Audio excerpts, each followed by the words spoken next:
नमस्कार, Shriram time news मध्ये मी कैलास सोनवणे आपले हार्दिक स्वागत करतो। सुरुवातीला पाहूया 24 तासातील ताज्या घडामोडी। मिल परिसरातील आराध्य दैवत श्रीमंत दक्षिणमुखी हनुमान मंदिर येथे सभा मंडप उभारण्याच्या कामाचे आमदार अनुप अग्रवाल यांच्या हस्ते करण्यात आले भूमिपूजन। शिरपूर दोंडाईच्या पिंपळनेर नगर परिषद तसेच शिंदखेडा नगर पंचायतीच्या कार्यक्षेत्रात आदर्श आचारसंहिता लागू। आदिवासी प्रकल्प धुळे अंतर्गत विविध आदिवासी आश्रमशाळांचे तालुकास्तरीय 2 दिवसीय क्रीडा स्पर्धांना प्रारंभ। धुळे जिल्हा निवृत्त प्राथमिक शिक्षक सेवा संघ धुळेची वार्षिक सर्वसाधारण सभा संपन्न। आणि देवपुरातील रमाबाई आंबेडकर नगर येथे महिलेला मारहाण करून विनयभंग करणाऱ्यांवर गुन्हा दाखल करण्याची मागणी।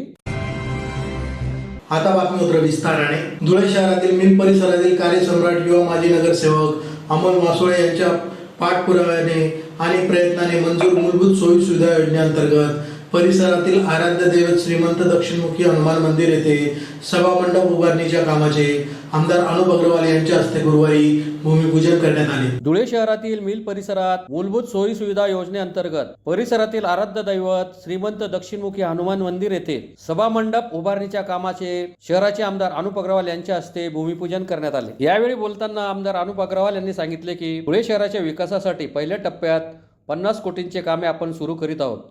38 कोटीचा भव्य सिटी मॉल आपण नवरंग पाण्याच्या टाकीजवळ उभारत आहोत। त्याचे टेंडर कालच उघडले असून उद्या वर्क ऑर्डर काढली जाणार आहे। 15 किंवा 16 तारखेला त्याचे भूमिपूजन करून कामाला प्रत्यक्ष सुरुवात होईल। त्याच पद्धतीने एकविरा देवी मंदिरासमोर 51 शक्तीपीठ उभारणीचे कार्यसुद्धा सुरू होत आहे। दसेरा मैदान येथील मॉलचे पहिल्या मजल्याचे काम पूर्ण झाले आहे आणि 28 नंबर शाळेच्या मैदानावर मॉल, कुस्ती स्टेडियम, शाळा उभारणीचा 18 कोटींचा प्रस्तावही आपण सादर केला आहे। शहरात फक्त रस्ते गटारच नव्हे तर तरुणांच्या हाताला रोजगार देणारे काम आपण करीत आहोत असेही त्यांनी सांगितले। त्याचप्रमाणे येणाऱ्या महापालिका निवडणुकीसाठी भारतीय जनता पक्षाच्या माध्यमातून 4 उमेदवार आम्ही देणार आहोत। मागच्या वेळी जसा तुम्ही विश्वास ठेवून आमच्या 4 नगरसेवकांना विजयी केले, आत्तासुद्धा तसाच भरघोस मतांनी आम्ही ज्या कोणाला भाजपची उमेदवारी देऊ त्यांना विजयी करावे असे आवाहनही आमदार अनुप अग्रवाल यांनी केले। या प्रसंगी हेमंत चव्हाण, किशोर सरगर, सुनील पाटील, मधु पाटील, शरद मराठे, गंभीर बोरसे, सुभाष करणे, आनंद सोनवणे, युवराज सूर्यवंशी, यशवंत हरणे, यशवंत येवले, वसंत जिंबल, नानासाहेब जोशी, अशोक वराडे, विकास बडगुजर, पांडुरंग थोरात, वासुदेव पाटील, बबलू पाटील, भगवान मासुळे, सुनील देवरे, महेंद्र थोरात, शरद पाटील, गोविंदा मराठे, विक्की थोरात, पिंटू सोनार, प्रशांत सूर्यवंशी, किरण आके, किशोर हरणे, मनोज सरगर, व्यंकटेश निंबाळकर, जितू पारेख, नितीन आखाडे, विक्की वाघमोडे, महेंद्र रगडे, राजू सुपनर, वाल्मिक जाधव, मुन्ना मराठे, गौतम पगारे, सुनील पाटील, बंडू पवार, महादू कोळी, अर्जुन गवळी, देविदास चित्ते, विनायक चव्हाण, विनोद परदेशी, वाल्मिक लिंगायत, सुनील विस्पुते, मुकेश थोरात, किरण डोमाळे, विजू पवार, जालिंदर जाधव, गौतम गायकवाड आदी उपस्थित होते। आज आमच्या मिल परिसराचे आराध्य दैवत श्रीमंत दक्षिणमुखी हनुमान मंदिर या ठिकाणी धुळे शहराचे लाडके धर्मयोद्धा आमदार माननीय अनुपजी भाई अग्रवाल साहेब व जिल्ह्याचे भाजपा अध्यक्ष आदरणीय गणेश आंबेडकर साहेब व आमचे गुरुवर्य आदरणीय गिरणारी बाबा यांच्या शुभ हस्ते आज दक्षिणमुखी हनुमान मंदिर या ठिकाणी मूलभूत सोयी सुविधा अंतर्गत जवळजवळ 25 लाख खर्च करून या ठिकाणी सभा मंडपाच्या कामाचं भूमिपूजन या ठिकाणी झालेलं आहे। आमच्या या दक्षिणमुखी हनुमान मंदिरामध्ये संपूर्ण धुळे शहरातील भाविक भक्त या ठिकाणी आशीर्वाद व दर्शन घेण्यासाठी येत असतात व दर मंगळवारी या ठिकाणी सुंदरकांडचा हा कार्यक्रम होत असतो। पण पावसाळ्यात या ठिकाणी सभा मंडप नसल्याने या ठिकाणी कार्यक्रमात खंड पडतो, म्हणून आमचे गुरुवर्य आदरणीय आमचे बाबांनी आम्हाला सूचना दिली की या ठिकाणी अशा पद्धतीने जर सभा मंडप उभारला गेला तर जर मंगळवारी सुंदरकांड असेल किंवा वर्षभरात अनेक उपक्रम अनेक कार्यक्रम या ठिकाणी धार्मिक कार्यक्रम होत असतात, या ठिकाणी कायमस्वरूपीची एक सोय व्हावी म्हणून या ठिकाणी सभा मंडप जर झाला तर बरं होईल, म्हणून आम्ही आदरणीय बाबाजींच्या सूचनेनुसार या ठिकाणी आज सभा मंडपाचं भूमिपूजन आदरणीय धर्मयोद्धा आमदार माननीय अनुपजी भाई अग्रवाल साहेब व भारतीय जनता पार्टीच्या माध्यमातून या ठिकाणी धुळे जिल्ह्यातील शिरपूर वरवाडे नगर परिषद, दोंडाईच्या वरवाडे नगर परिषद,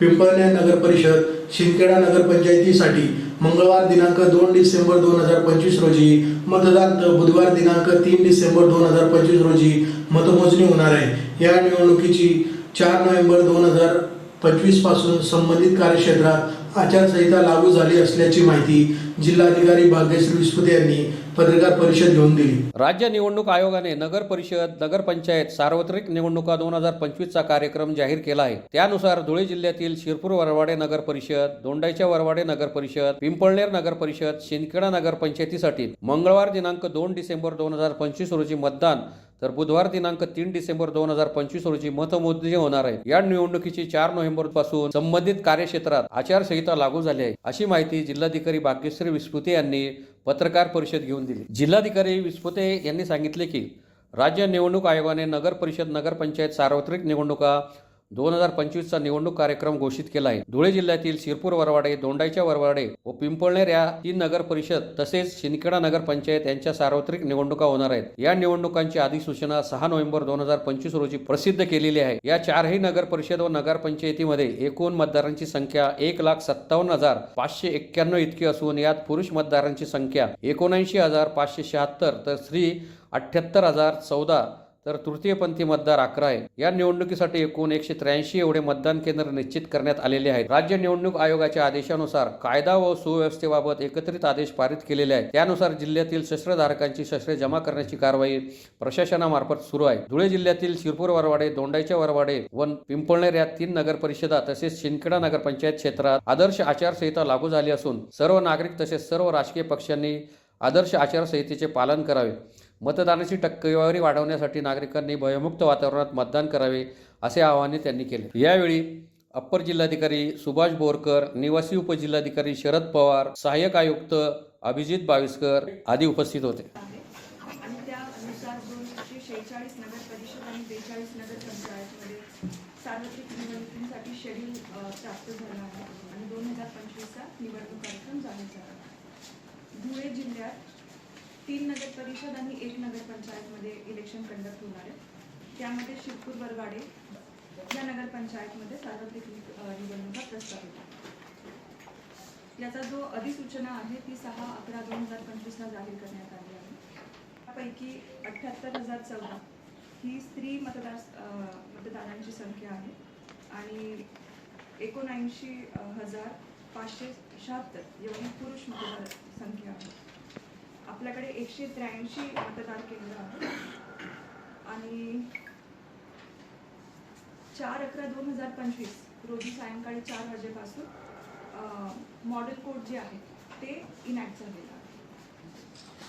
एकात्मिक आदिवासी प्रकल्प धुळे अंतर्गत धुळे व शिंदखेडा तालुक्यातील विविध आदिवासी आश्रमशाळांचे तालुकास्तरीय 2 दिवसीय क्रीडा स्पर्धेचे कुसुंबा येथील आश्रमशाळेत आयोजन करण्यात आले होते। एकात्मिक आदिवासी प्रकल्प धुळे अंतर्गत धुळे जिल्ह्यातील 4ही तालुक्यातील आदिवासी आश्रमशाळांच्या तालुकास्तरीय क्रीडा स्पर्धांचे दिनांक 13 व 14 नोव्हेंबर रोजी आयोजन करण्यात आले। सदर स्पर्धा कुसुंबा येथील स्वामी विवेकानंद सार्वजनिक वाचनालय पिंपळनेर संचलित आश्रमशाळेत करण्यात आले आहे। या स्पर्धेत धुळे व शिंदखेडा तालुक्यातील 15 आश्रमशाळांनी सहभाग नोंदवला। यात पहिल्या दिवशी मुलांच्या तर दुसऱ्या दिवशी मुलींच्या स्पर्धा पार पडणार आहेत। स्पर्धांमध्ये प्रामुख्याने कबड्डी, खो खो, व्हॉलीबॉल, हँडबॉल, सांघिक खेळ, वैयक्तिक सर्व प्रकारचा गोळाफेक, उंच उडी, लांब उडी या सर्व स्पर्धा पार पडत आहेत। या स्पर्धांमधून 4ही तालुके मिळून संघ निवडला जाणार असून त्या संघास विभाग स्तरावर त्याच्यानंतर राज्य स्तरावर स्पर्धा होणार आहे। सदर स्पर्धेचे उद्घाटन प्रमोद पाटील, प्रकल्प अधिकारी, एकात्मिक आदिवासी प्रकल्प कार्यालय धुळे यांच्या हस्ते करण्यात आले।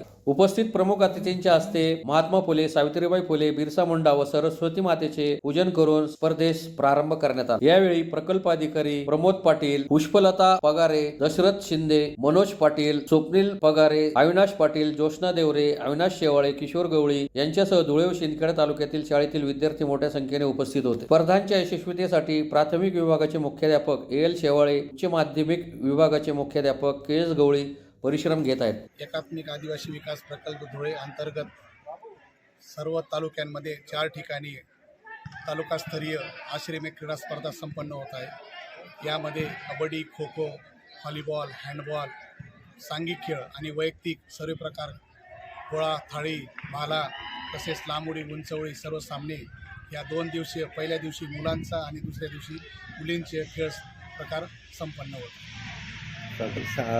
त्यामध्ये जेवढ्या शाळा आहेत तेवढ्या शाळांचा सहभागी आहे.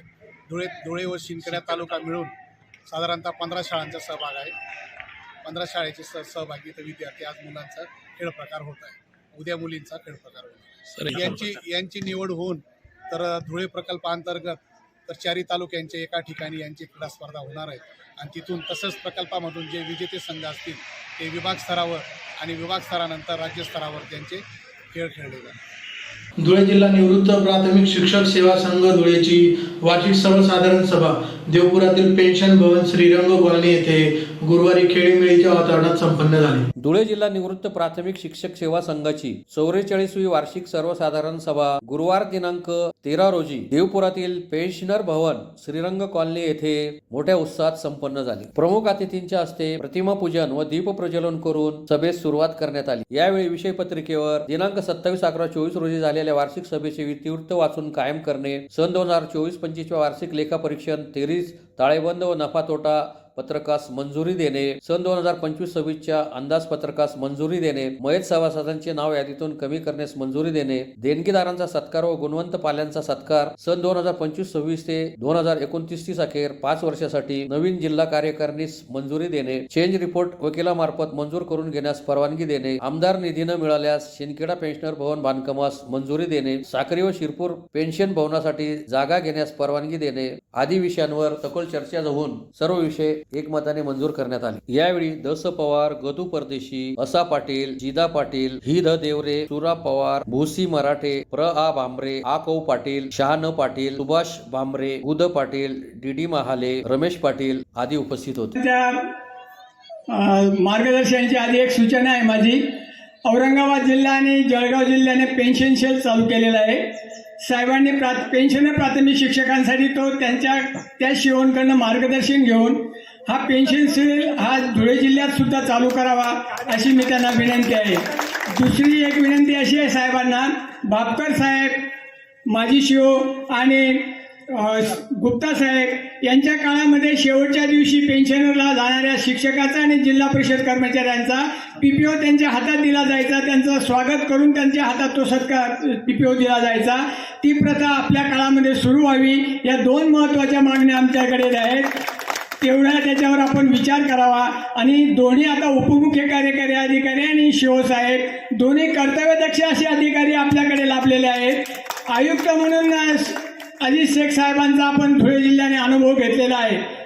कर्तव्यदक्ष, तरुण, तडफदार आणि प्रत्येकाला न्याय देणारे असे अधिकारी आहेत. आणि म्हणून पेन्शनरांच्या त्यांच्याकडनं अशा अपेक्षा आहेत की हे 2 महत्त्वाचे प्रश्न साहेबांनी दोन्ही जिल्ह्यांकडनं माहिती घेऊन त्या पद्धतीने लागू करावेत आणि त्याच्यावर विचार करावा ही आपल्या पूर्ण संघटनेच्या वतीने मी त्यांना नम्र विनंती करतो. त्यांनी आपल्या मनोगतामध्ये 2 शब्द याबाबत बोलावे एवढे. धुळे शहरातील देवपुरातील रमाबाई आंबेडकर नगर येथे महिलेला मारहाण करून विनयभंग करणाऱ्यांवर गुन्हा दाखल करावा या मागणीसाठी मीना हेमराज पुकारे यांच्यासह नातेवाईकांतर्फे पोलीस अधीक्षक कार्यालयासमोर निदर्शने करून निवेदन देण्यात आले. धुळे शहरातील देवपुरातील रमाबाई आंबेडकर नगर येथे महिलेस मारहाण करून विनयभंग करणाऱ्यांवर गुन्हा दाखल करावा या मागणीसाठी मीना हेमराज पुकार यांच्यासह नातेवाईकांतर्फे जिल्हा पोलीस अधीक्षक कार्यालयासमोर निदर्शने करून निवेदन देण्यात आले आहे. निवेदनात म्हटले आहे की मीना पुकार ह्या रमाबाई आंबेडकर नगर येथे राहतात. त्यांच्या घराजवळील सागर वसंत गांगुर्डे, सचिन वसंत गांगुर्डे व वसंत गांगुर्डे हे सतत त्यांच्या घरावर दगड फेकतात. रात्री घरात ताकझाक करतात. नेहमी वाईट नजरेने पाहतात. पूर्ण परिसरात त्यांची दहशत निर्माण झाली आहे. दिनांक 7/11/2025 रोजी मी पाणी भरत असताना